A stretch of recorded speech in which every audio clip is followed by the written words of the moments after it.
You get some bitching on today? Fuck yeah. No, it's been a long time coming. So I'm gonna bet. You're not gonna outbench me. Oh fuck, I am. You're not outbenching me. That ain't happening. How about you get the door for me? Elders first.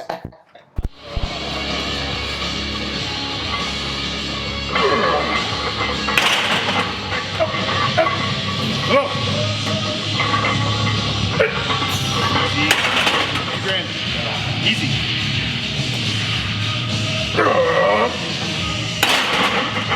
Doesn't do it. Come on. There we go. Yep. Come on. Get it up. Come on. There we go. Move it. Move it. Move it. Hey, this is Adrian with Chalk Talk.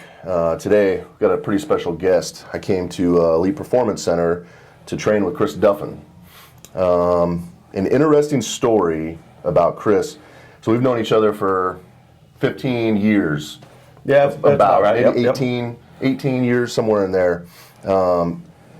And it wasn't until we went out drinking one night that I actually got to know like the real Chris Duffin, like where you came from. I think all of our interactions in the gym were just kind of giving each other shit and trying to push each other. But I really got to know you the night that we went out, and you kind of opened up and said, yeah, this is where I came from, and this is a little bit of a backstory of me. And I kind of want to touch on that a little bit, because you have a very unique upbringing, and it wasn't very easy.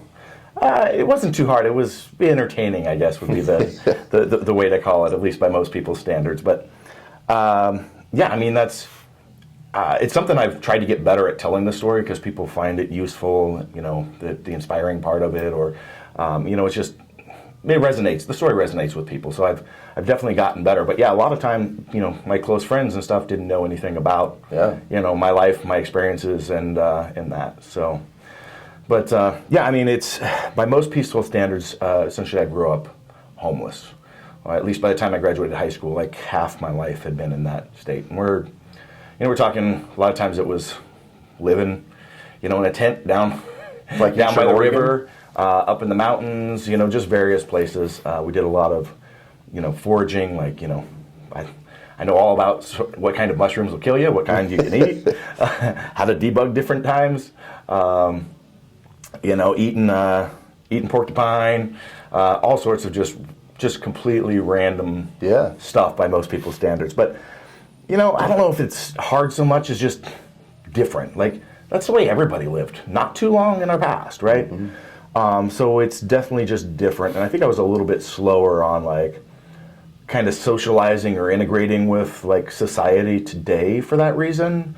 Just because I just, you know, I wasn't involved that much. And as I got more, you know, involved, it wasn't until, like, high school and I started doing sports that I started really becoming comfortable and engaging with people, and that's why lifting weights has been probably such a central aspect of my life. It was my way to connect with people that I didn't have a way of really connecting with them, because I didn't get where they were coming from. You know, like it was, you know, my life experiences at that time in my life were completely different than everyone else, and that makes it challenging to interact with, right? So for me, that's been that, and maybe there's a little bit of therapy and stuff like that in there, lifting weights as well. Because there's obviously reasons we lived in that environment, you know, drug and alcohol abuse, and, you know, other stuff that happened in the family, and you know, so yeah, there was definitely some unpleasantries. I mean, all of us kids were removed from the woods at one point by the state.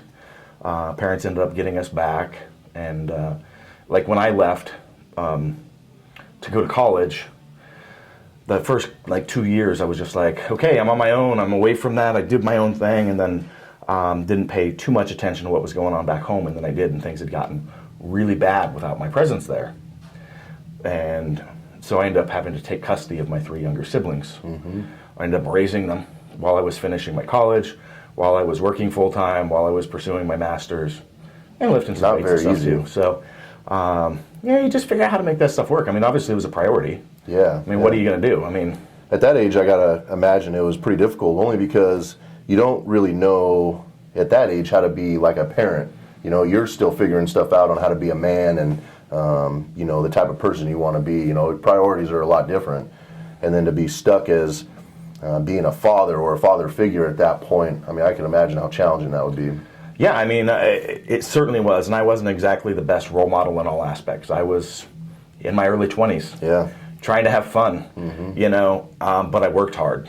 And so, you know, I tried to say, you know, if you're going to play, you're going to have fun, you got to pick up the other end of it. Yeah. And all I can do is, you know, create a space and a place for you, you know, to grow into. And I'm proud of where they've all ended up. You know, some of them have had their struggles and whatnot. Sure, but, sure. You know, that's, yeah, it was a unique relationship because my sister's definitely, I'm brother, but I'm also kind of a father figure as well. Yeah. You know, that's very much so. Yeah. So it's an interesting balancing act to play. Yeah. But also rewarding at the same time. You know, like, you know, I've got kids of my own now, and it's like, well, I've been through the whole later half of it. Yeah. When you get to 15, I'll have this figured out. I got all the rest of that figured out. Yeah. You know? So how is it now, maybe going to family events or, you know, getting back together with your sisters?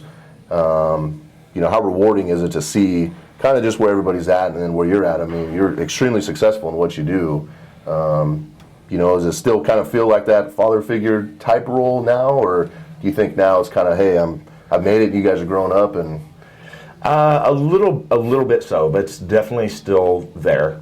But probably a little bit more in the sibling relationship now as well. So I think we've got a bond that is hard for people to duplicate. Yeah. So, you know, my sisters are very, very important to me. But, you know, at the same time, I'm not always the best at communicating, and, you know, we all have our own issues, you know. Yeah. I get lost in my little world. I'm trying to take over the world here, and sometimes I get caught up in that.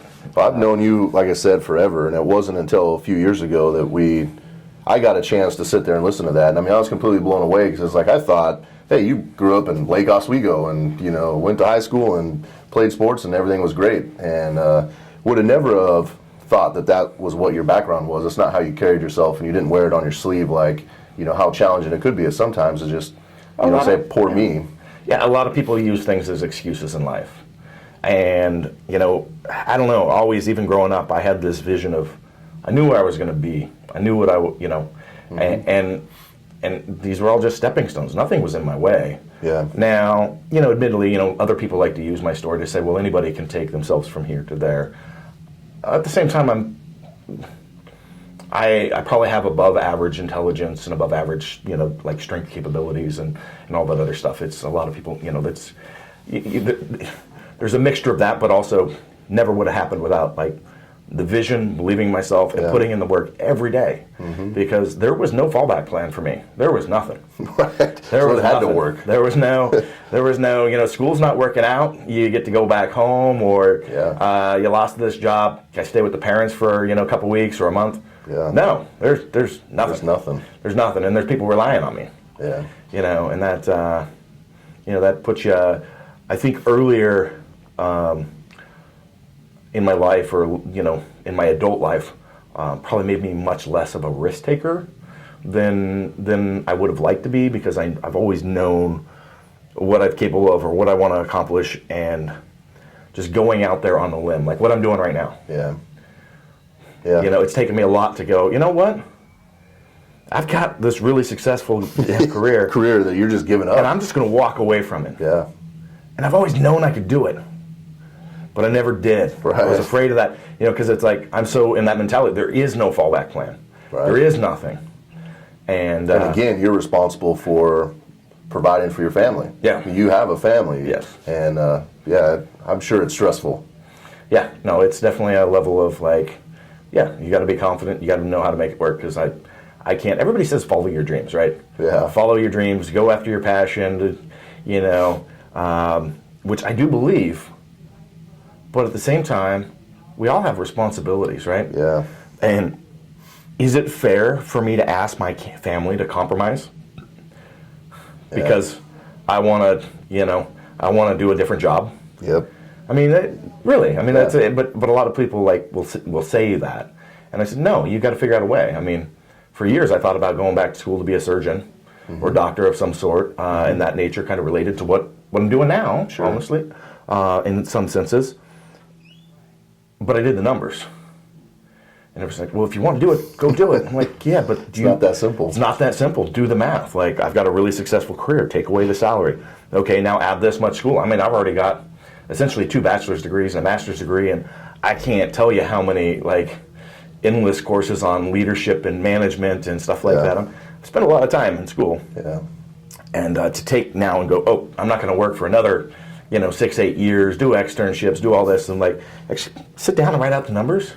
Go, is that a couple $1 million decision? A year to go to eating top ramen. Things aren't always black and white. Yeah. I do believe that you should chase but you've got to have a plan. Yeah. I mean, that's what I always preach with having a vision, right? People love to dream. People love to dream, right? I want to be a 600-pound bencher, Adrian. Yeah. I want to be a 600-pound bencher. A lot of people got that dream, right? Got to have a plan. It doesn't go anywhere without a plan. Yeah. You can dream all you want, you can chase that all you want, but unless you put together a plan and execute it, and one that works, and put in the work, it don't happen, does it? No, that's very true. It's like going to the grocery store without a list and you're hungry. You get a bunch of shit you don't need. Hey, you've been following me around. Yeah. I'm not allowed to go to the grocery store. One of the things I talked to a couple of elite level lifters about is that switch. And you saw it today when we were training together where you're like, okay, it's time to get serious. And that's not a time that you go, oh, hey, Duffin, how you doing? Or, that is you're in your mode to go and crush something. Does anything from maybe your childhood, does that trigger you to have that switch? Or is it just a spot where it's like, okay, I just got to be serious now? A lot of lifters that I've talked to kind of have that, where they have that one place that they go to, it's like, I'm pissed off now. I know you can see it with you. Yeah, actually, I'm going to give a shout out to Matt Peltz from Revolution Training. He came in here Monday, and I had 900 pounds loaded on the bar. And a lot of times when visitors come in to visit, they want to come up and start talking to me right away. And I was in the zone. I mean, my head was on. I got 900 pounds up there. I want to get up there. I want to double this damn thing. And, Matt could see it, and he just stayed back. He didn't come over and talk to me for like 15 minutes. Yeah. Not a lot of people would actually do that. Yeah. He recognized, he's got his game face on. Let's give him his space for a little bit. And but yeah, there is a switch. And without a doubt, I reach into, my experiences, my past. But at the same time, I don't think that you have to have like my background to go, sure, let's reach in there. But that is like my whole, the kabuki strength squat face. Get your squat face on. That's what it is. Because it's get your game face on. Get your head on. It is time to do something. You need to believe in yourself. Believe in what you're capable of. But it is a game day thing. Because what we do in the end, we're squatting, benching, deadlifting, right? I mean, come on. So some people take this too far. They don't have a game face. They think they're this warrior walking around. They're this badass, and they're this, and you know what? Take themselves well too seriously in life. Sure. It's like, no, we're not protecting people's families or lives or, doing anything actually other than a whole lot of what we love. But to be good at it, to be good at what we do, you've got to turn that switch on. You've got to turn into kill mode, right? And so you've got to be able to temporarily put yourself in that place. And that's what get your squat face on is all about. Like, have the right equipment, have the right methods, and it's up to you to bring the attitude. And you've got to turn it on. But don't take yourself too seriously in the end of the day, right? Right. I mean, it's a good way to look at it. And you know the people I'm talking about. Oh yeah, no, I know, I know exactly what you're talking about. One of the things with Elite Performance Center, people aren't very familiar, or if they're not familiar with Elite Performance Center, I remember, maybe not day one, because I don't know that I was at your garage when it very first started, but certainly when it was fairly new, I got an experience to work out in your garage. And essentially that was a mini Elite Performance Center. Yes. Did you have this envision that this is what it would turn out to be? I did. Because this is like, I mean, this is really has some of the best equipment. It is a really good training environment. You have a lot of good people. I mean, you have a huge ass stereo. You got a ton of equipment. You have the Duffalo bar. I mean, looking at your garage, I remember you having your truck in there. Half of it was taken apart. You're working on that. There's another project over here. And there's a bench press. And then next there's to a bench, yeah. And you have to suck it in to get behind the bench. And I mean, certainly for me, I look at it and go, oh, this is just a garage gym, and I don't see this. But you had to have seen it. I had the vision, yeah. Yeah. Yeah, it started with just training at 24-hour fitness. They didn't have the right equipment, right? So it's like, well, I got to buy a squat bar, got to buy some chains.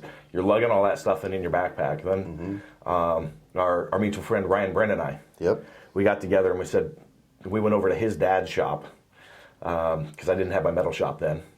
And we fabricated our first squat rack with a standalone bench that went in there. And we trained in Ryan's garage for like a year. That. Yeah. And back then, Ryan and I were talking. We're like, this is the first piece of equipment for our facility that we're going to build. We're going to have this. Yeah. And I've stuck with that vision. And it moved to my place, then it moved to my shop, and then it's grown organically and slowly, but Yeah, just the difference between this building and your first building is night and day. Your first building, I think you reached its full potential. I mean, the amount of members you had with the equipment, that was all it was good for. And then you come here, and it just completely just keeps expanding. Yeah, and I love our facility here because it's also great for doing, I mean, it's like perfect for doing like high-level seminars and stuff like that.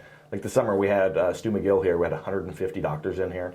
We're 15 minutes from a major airport. Yeah. We've got hotels and food all 5 minutes from here. Everything's around. Enormous facility, all the equipment. We can host big meets. We've run 100 lifter meets in one day. Probably won't do that again.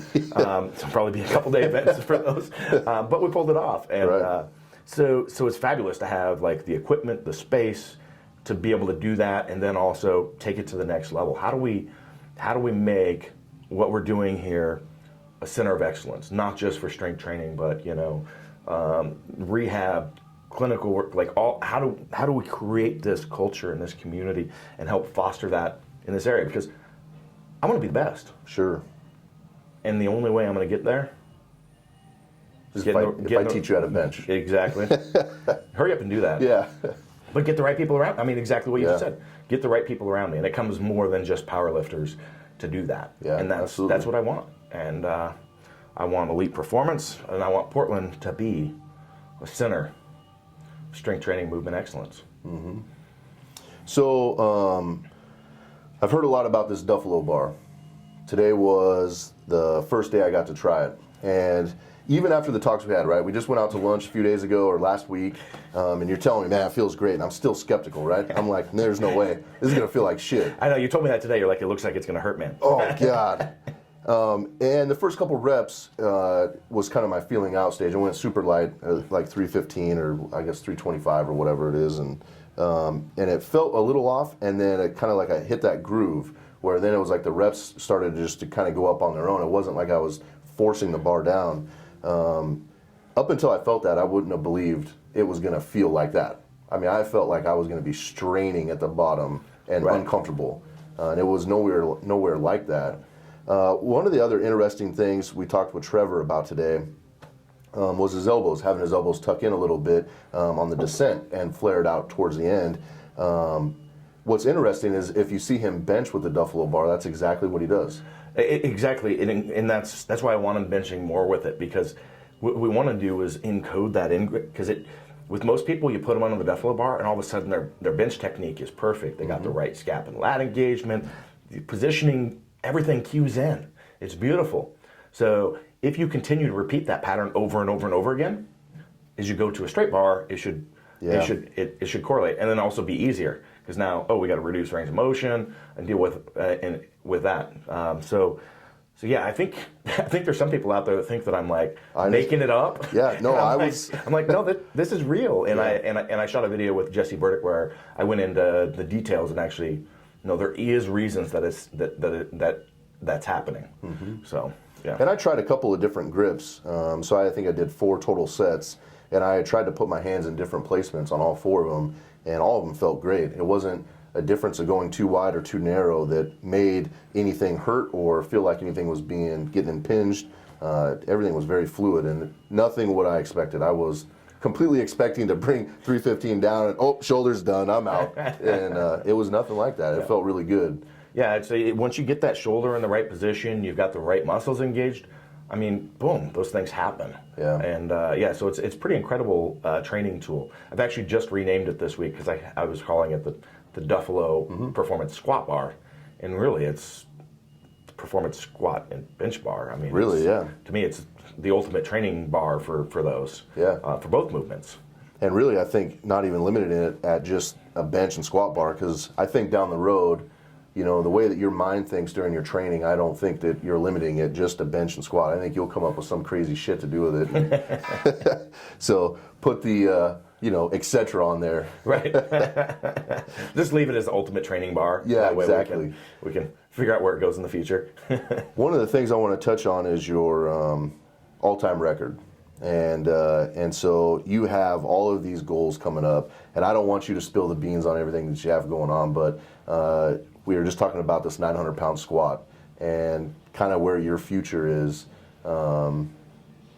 What do you feel like throwing out there as far as your goals is anything coming up? I really don't like to talk publicly about like my meets and goals coming up, just because of that's mine. Yeah. And too many people, I think, in this Insta famous world, it's all about what they say that they're going to do, and then all these people, interacting. What's your second lift? What's your third lift? What records you going for? And to me, that causes too much like distraction. Yeah. Like I don't owe Johnny 17 a reason for what my lifts are going to be or what I'm going for to meet, right? Yeah. That's mine. Yeah. But like I said, I want to be the best, and I had the all-time record at 881 at 220 for the squat. It was beaten by Sam Bird, and I'd like to get that back at some point.